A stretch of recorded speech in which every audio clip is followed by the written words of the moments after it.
Presentes. Quem não gosta de ganhar? Todos nós gostamos de receber presentes. E o nosso gosto por um presente depende tanto da pessoa que nos dá, da estima que temos da pessoa que nos dá o presente, do valor do presente e também da utilidade que o presente tem para nós. Um presente pode também acarretar responsabilidades. O presente não apenas traz alegria, mas ele pode trazer compromissos. Lembro-me de quando criança que alguém me oferecia um cachorrinho, um filhote de cachorro. E eu pedia para minha mãe se eu podia receber aquele presente e levar para casa. E ela falava de volta: você vai cuidar dele? Você se responsabiliza pelo cuidado dele? Se a resposta fosse sim, então eu recebi o presente. Se eu não assumisse esse compromisso, então ficava sem o presente. Filhos são presentes que produzem alegria, mas também geram compromissos. Filhos são presentes de Deus, que produzem alegria, mas que também geram compromisso. Eu gostaria então, nesta mensagem, de trabalhar esses dois aspectos. O primeiro deles é que filhos são presentes de Deus. No livro dos Salmos, o Salmo 127, nos versos 3 a 5, nós lemos assim: herança do Senhor são os filhos, o fruto do ventre, seu galardão.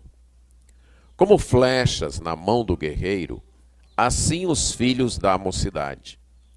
Feliz o homem que enche deles a sua aljava, não será envergonhado. Quando pleitear com os inimigos, a porta.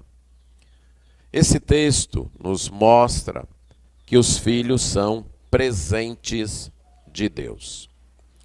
Temos aqui um salmo, um cântico, uma poesia, escrita pelo rei Salomão e foi catalogada no inário que havia em Israel chamado Cântico dos Peregrinos, ou Cântico dos Degraus, ou ainda Cântico das Romagens. Por quê?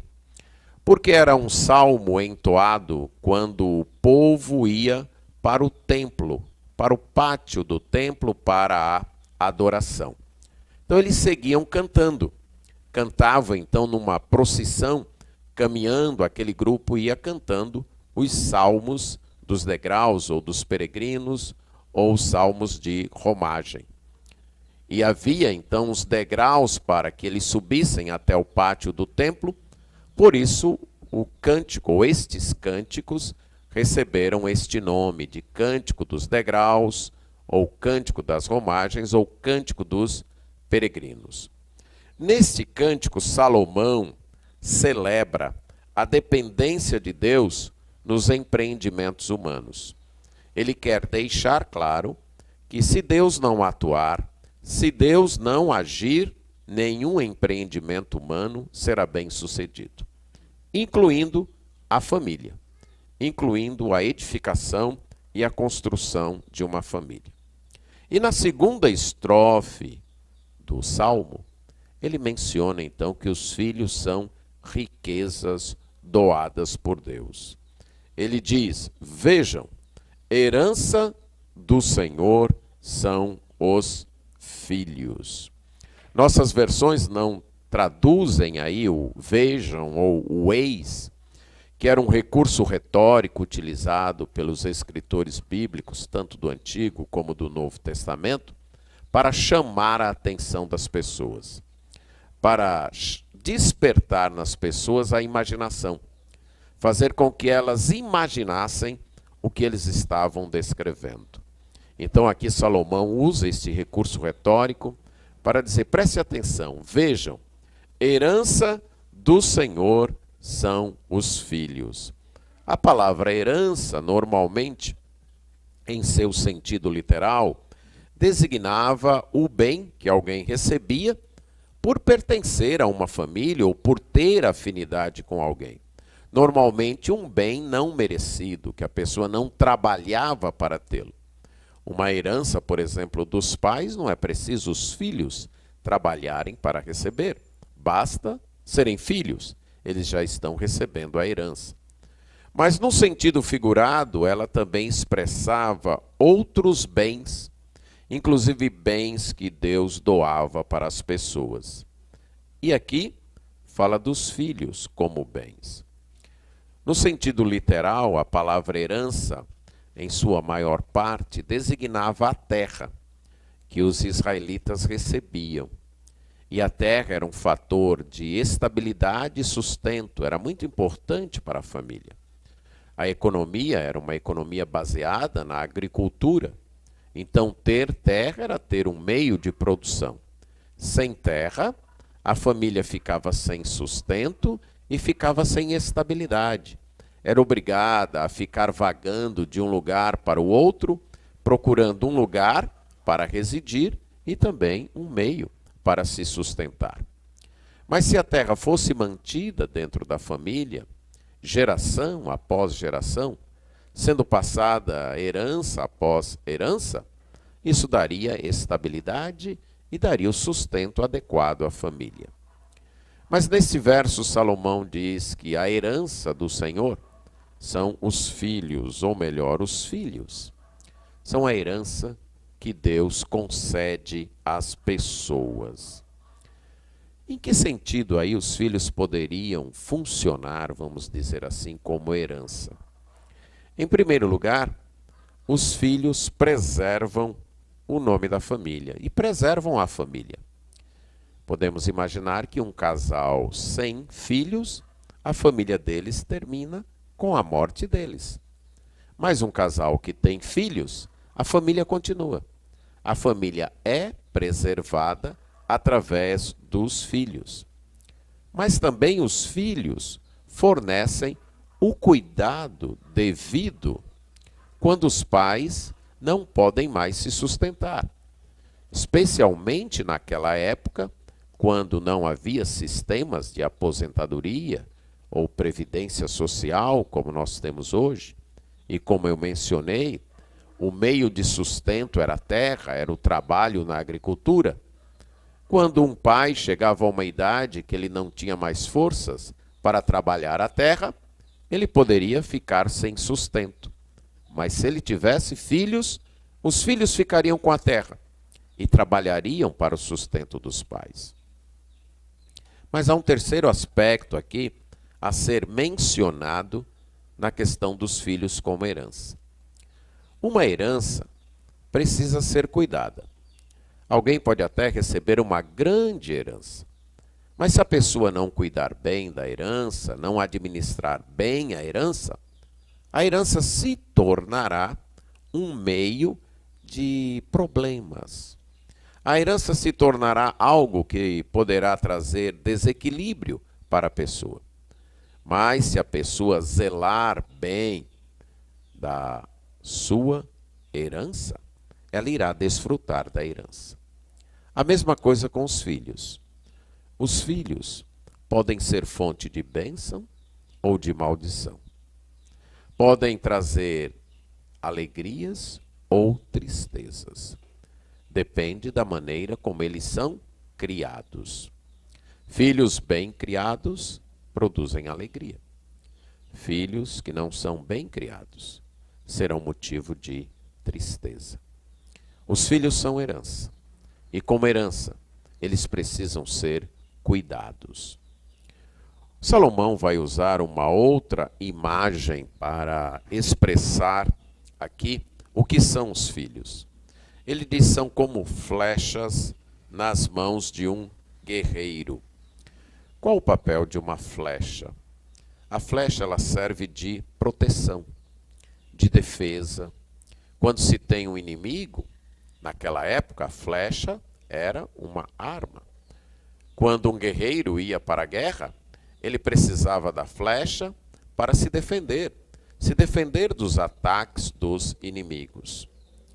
Os filhos também são defesas, servem de proteção. Proteção contra a solidão, proteção contra o abandono, proteção contra a falta de cuidado. Os filhos, então, servem de companhia, de cuidado e até de suprimento. Quando não se pode suprir mais para si mesmo, os filhos podem fazer isso. Então, os filhos são como armas que protegem.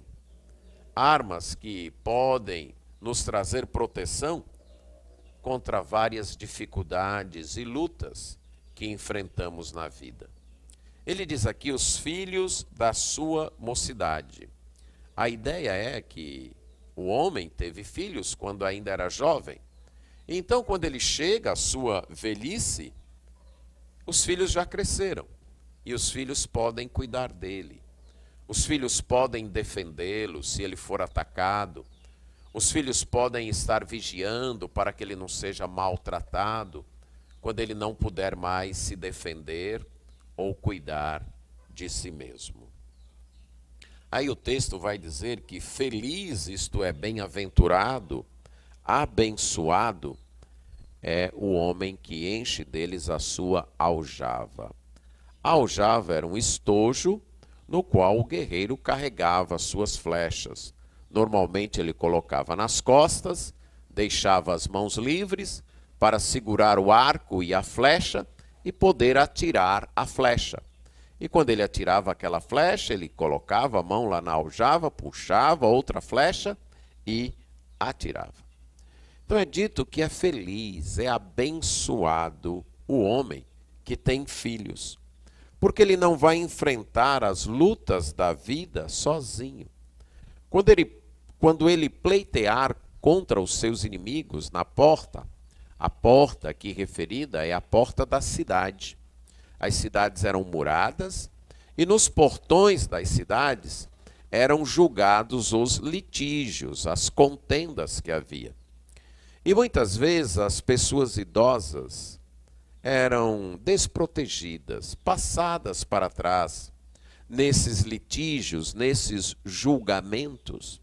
Talvez elas já não tivessem boa memória, já não soubessem como se articular muito bem, ou talvez nem tivessem mais a força física para se defender.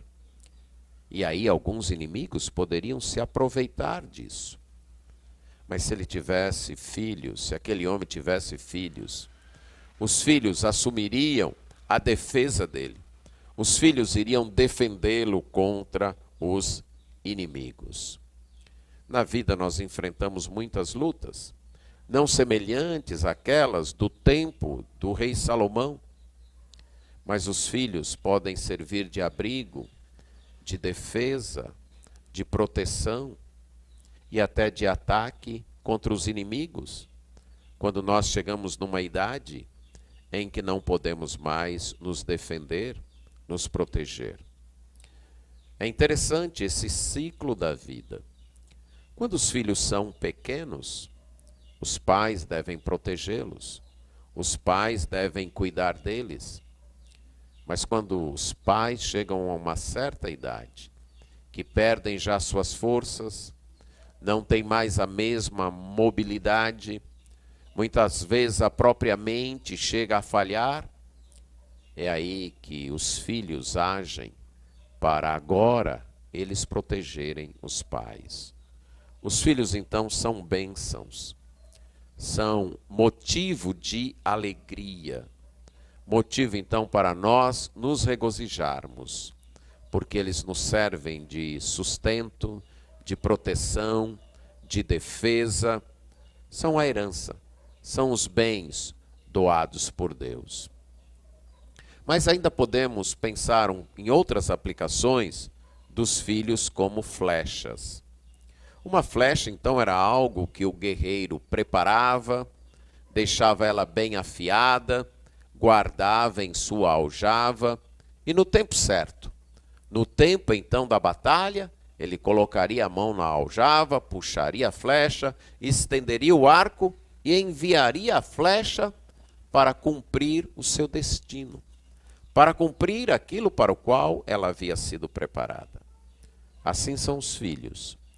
Nós os criamos, mas chega uma hora que eles têm que seguir o seu destino, que eles têm que cumprir sua missão. E pensando nisso, nós podemos imaginar os filhos como mensagens que nós enviamos onde e quando as nossas vozes não podem alcançar. Quando nós criamos os nossos filhos de acordo com as ideias corretas, os pensamentos corretos, mesmo quando nós morrermos, eles continuarão aqui propagando estas ideias, anunciando estas mensagens. Os filhos, em certo sentido, são como livros que nós deixamos, como cartas, não escritas em papel e tinta, como o apóstolo Paulo falou da igreja de Corinto, mas cartas vivas, que nós deixamos para as futuras gerações, para os nossos netos, bisnetos, através dos filhos, as nossas ideias, os nossos valores podem chegar mais longe. Sim, os filhos são presentes de Deus que nos alegram, que nos deixam felizes quando eles são bem criados. Mas o segundo aspecto que eu mencionei é que os filhos são presentes, que produzem alegria, mas que geram compromisso. E agora nós vamos ver esse aspecto. Os filhos geram compromisso. E eu gostaria de tratar de dois textos agora no Novo Testamento. O primeiro é Efésios, capítulo 6, o verso 4. Num texto em que o apóstolo Paulo, escrevendo à igreja que estava na cidade de Éfeso, ele apresenta o plano redentor de Deus na primeira parte da sua carta. E na segunda ele desenvolve como é que a igreja deve viver para cumprir esse plano redentor de Deus. E entre os princípios que a igreja deve praticar estão aqueles que envolvem a família, que ele começou a tratar lá no capítulo 5, desde o verso 22, e agora chega até capítulo 6, no verso 4.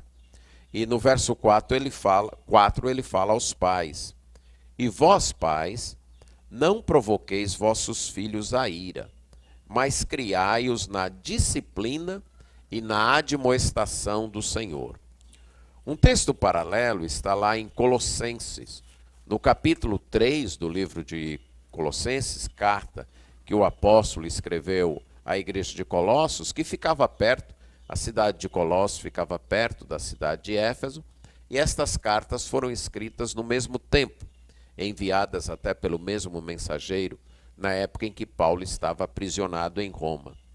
E no capítulo 3, verso 21, ele diz: pais, não irriteis os vossos filhos, para que não fiquem desanimados.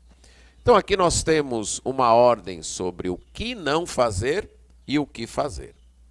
Os pais não devem provocar os filhos à ira, produzir ira nos filhos ou irritá-los. A expressão usada em Efésios, produzir ira, fala de usar de certa criação que irá provocar nos filhos revolta. Eles crescerão revoltados. A outra vez que o termo foi usado foi em Romanos 10, 19, aí falando de Deus e o povo de Israel. E nos dá a ideia de que uma das maneiras que se provoca a ira é fazendo comparações, é tentando despertar ciúmes, é escolhendo valores que prejudiquem os filhos. É dito que os pais não devem fazer isso.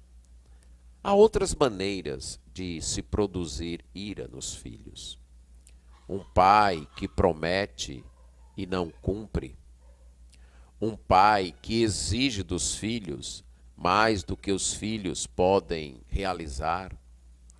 Uns pais que exigem do filho aquilo que ele mesmo não cumpre. Uma outra maneira, como eu já mencionei, é ficar fazendo comparações. Ou uso de palavras que possam diminuir o filho. São meios de produzir ira no filho. Lá em Colossenses é usada a palavra irritar, que é a ideia de criar um estímulo ruim, um estímulo que não edifica, e apresenta o propósito para isso, para que não fiquem desanimados, desencorajados. Quando nós estudamos a ira nas Escrituras, nós percebemos que a ira pode se expressar de duas maneiras.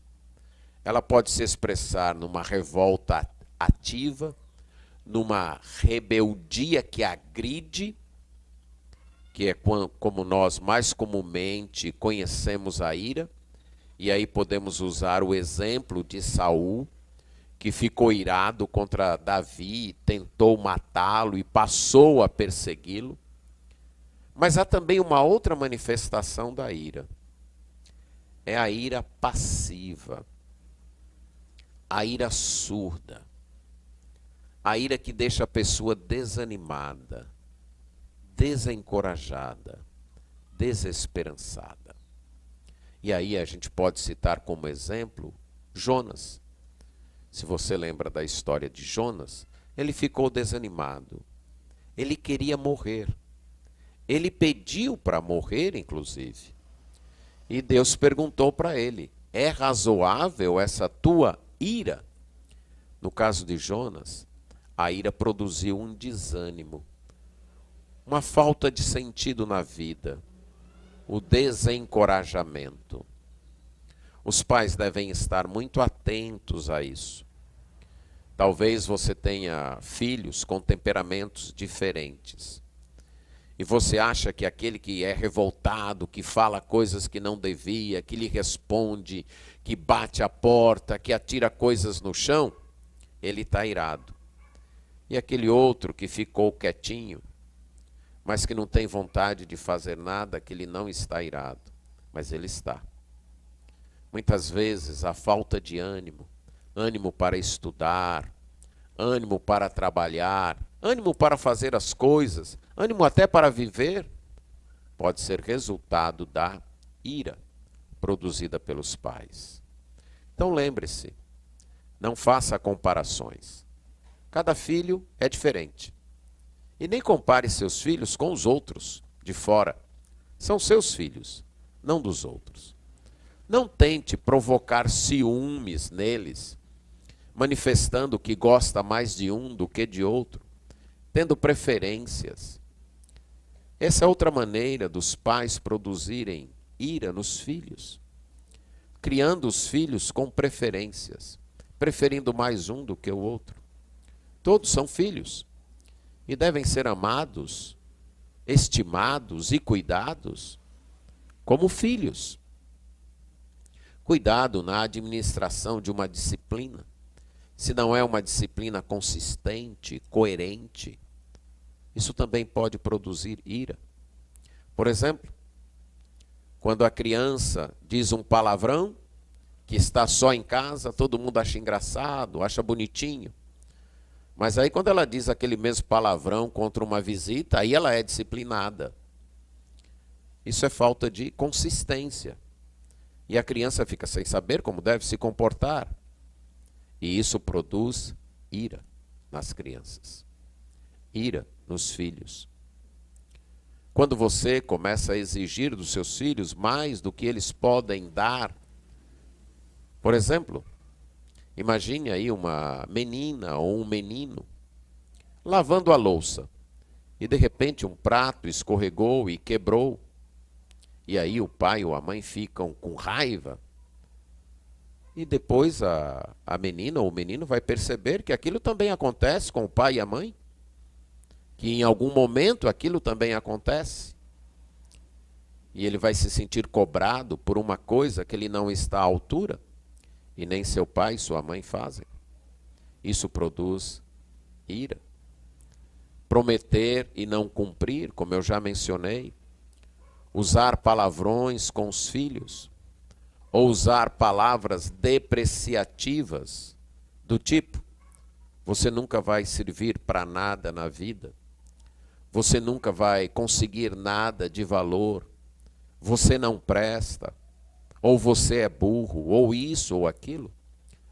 São palavras que produzem ira nos filhos. A Bíblia é muito clara.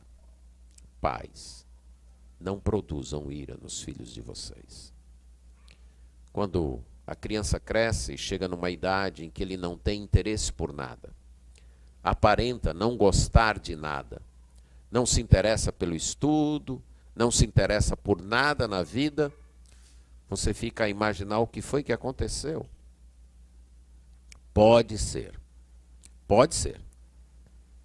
que é uma ira, um ressentimento que o desanimou na vida, que o frustrou na vida. A falta de atenção da parte dos pais, a falta de proteção, a falta de cuidado. Os pais muitas vezes não zelam pelos filhos, expõem os filhos a amizades não confiáveis. Nós não estamos mais num tempo em que podemos deixar nossos filhos com as pessoas. Infelizmente, essa é a verdade. Passou-se aquele tempo em que a gente podia permitir que os filhos fossem para a casa de um coleguinha da escola ou mesmo da igreja. Nós vivemos tempos bem difíceis. Os abusos físicos, verbais, emocionais e sexuais estão acontecendo. E muitas vezes a criança se sente desprotegida. Os pais a expõem, permitem então que elas, ou até deixam elas em lugares onde elas não serão bem cuidadas, bem zeladas. E elas crescerão com certa amargura, com certo ressentimento. Isso é produzir ira nos filhos. Cuidado. Os filhos são herança. Herança preciosa. Herança valiosa. Nada nesse mundo compensa você deixar seus filhos sem cuidado, sem educação, sem zelo e sem proteção. Mas a parte positiva da advertência é: criem no temor do Senhor. O termo criar traz a ideia de nutrir, alimentar. Então, ser pai é assumir a responsabilidade, assumir o compromisso de nutrir o filho. Nutrir fisicamente, com alimento, proteção, descanso, um teto, mas também nutrir em termos de educação, criar na disciplina e na admoestação do Senhor. A palavra disciplina envolve a instrução, a educação, o ensino, a correção e o castigo. A palavra disciplina é todo o processo educativo. Ela inclui todo o processo de formação. E isso, então, repetindo, inclui instruções, ensino. Você verbalizar e mostrar para o seu filho como ele deve fazer, como ele deve viver. Num segundo momento, inclui correção. Em ele agir errado, ele não prestou muita atenção no que você disse, ele não entendeu direito, ou você não se expressou bem, então você corrige, você diz: olha, meu filho, não é assim, é desse jeito. Isso é correção. E num terceiro momento, o castigo. Quando você percebe que não é questão dele não ter entendido, ele entendeu, mas é questão dele não querer fazer, dele não querer obedecer. Aí entra a disciplina que castiga. a disciplina que pune. E cada pai deve pedir sabedoria a Deus, porque os modos de disciplina funcionam diferente para cada filho. Tem filho que basta o pai olhar feio e ele já treme. Tem filho que o pai pode fazer a careta que fizer e ele faz a dar risada. Ele vai precisar de um outro tipo de disciplina, um outro tipo de correção. E os pais devem ser bem atentos quanto a isso e descobrir. Tem filhos mais sensíveis, tem filhos que não são tão sensíveis assim. Tem filhos que rapidamente descobrem que não vale a pena ser rebelde. Tem outros que são teimosos, gostam de persistir na rebeldia. Então os pais devem criar, educar os filhos na admoestação, na instrução do Senhor. Não se trata aqui das minhas ideias. Não se trata do modo como eu fui criado. Não se trata das ideias da sociedade onde a gente vive. Já que os filhos são herança do Senhor, já que os filhos são galardão de Deus, presente de Deus, nós devemos criá-los conforme as instruções de Deus. Esse é o nosso compromisso. Essa é a nossa responsabilidade. Eu não posso criar meus filhos, vou repetir, do modo como eu fui criado. Não, meu pai me criou desse jeito, então eu vou criar. Não. Eu não posso criar meus filhos do modo que eu acho, com as ideias que eu tenho. Eu não posso criar meus filhos conforme a sociedade na qual eu vivo, a mídia, os meios de comunicação estão dizendo. O servo de Deus vai criar seus filhos conforme a admoestação do Senhor, conforme a palavra de Deus, a disciplina de Deus. Então os pais devem conhecer a Bíblia. Ser pai, para criar bem os filhos, exige o compromisso de conhecer bem as Escrituras. Porque a Bíblia é o melhor manual para criar filhos, por uma razão. Ela foi escrita pelo pai por excelência, pelo melhor de todos os pais, Deus. Então nós podemos confiar nele. Podemos confiar nas instruções dele. Você pode ler o livro de Provérbios e ver quantas instruções são dadas ali sobre criação de filhos. Criar filhos ou ter filhos é ter uma oportunidade fantástica. É poder reproduzir a imagem de Deus. Lá em Gênesis, capítulo 5, versos 1 a 3, diz que Deus criou o homem conforme a sua imagem, conforme a sua semelhança. E depois diz que Adão gerou um filho conforme a sua imagem, conforme a sua semelhança. Pense nesse privilégio. Ser pai é algo que Deus compartilhou conosco. É da essência dele ser pai. Ele é eternamente pai. Ele tem um filho eterno. Então é da sua essência ser pai. E ele compartilhou isso conosco. O privilégio, a alegria de ser pai. De poder reproduzir alguém que espelhe a imagem dele. Que reflita a imagem dele. Isso é motivo de alegria. Mas isso exige um compromisso. De criar conforme as instruções dele. Nessas minhas quase 4 décadas de serviço pastoral, tenho feito muitos aconselhamentos e tenho percebido que muitos problemas complexos, distúrbios, não todos, mas muitos, são causados por um mau relacionamento com o pai. E aqui eu estou me referindo ao pai, a figura masculina. Porque o pai é a primeira imagem que uma criança tem de Deus. É a partir da figura do pai, a princípio, que a criança imagina Deus. Então, se o seu pai é ausente, ou comete abusos físicos ou verbais, ou é mentiroso, não cumpre a palavra, será essa a primeira noção que a criança terá de Deus. Ser pai é um privilégio, mas também uma responsabilidade. Ser pai é um presente que Deus nos doou, mas que exige um compromisso.